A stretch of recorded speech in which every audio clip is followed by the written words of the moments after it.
what's your take on intermittent fasting? Especially we are in the holy month of Ramadan right now where people are fasting all of this time. So you can probably talk about both intermittent fasting as well as fasting where you're not drinking water, you're not having food, nothing. So I think intermittent fasting, I think, is a brilliant way to cleanse your body of toxins, right?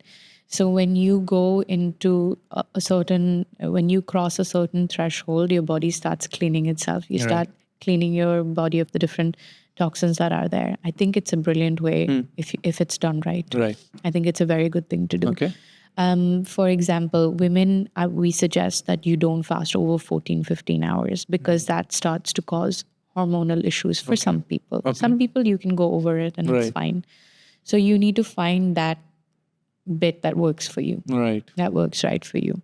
100%. It's I know that, I mean, a lot of people, I've been intermittent fasting for years and it really works well. Are you doing the 16 hours, 8 hours thing? Yeah, so my last meal is before 7 p.m. at night. And my first meal of the day is like 11 a.m. or 12 a.m. Okay. Sorry, 12 p.m. Yeah, so you have a good 15, so I 16 have a good hours. 15, 16 hours gap in between. And that really works for me. 100%. And this is something I've had to work to find what works for me. It took time to build this Correct. for you. It took time to build that resistance. But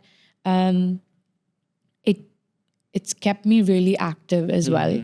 And so I work out in the morning. The first thing when I wake up, I work out. And if I've had a very heavy meal the previous night, I cannot work out because your body is lethargic. It's slow. You feel, diminished. But when I work out with on an empty stomach, it works perfectly. Okay. So yeah, again, you need to find what works for you, 100%. I would say. 100%. And recently, right, so even I am a believer of intermittent fasting because there are multiple aspects of it. Yes, it keeps your weight in check. You're not consuming a lot. You're consuming food within a limited time frame. So I tend to eat lesser when I'm intermittent fasting. Second thing is I just think that the brain clarity. Yeah. There's the brain fog is lifted. 100%. Like when I eat food in the morning, like I just feel my brain is so much active. Yes, I'm feeling hungry at the same time. I am very, very hungry, but just that if I have tasks to get done, I'm more. Why is that?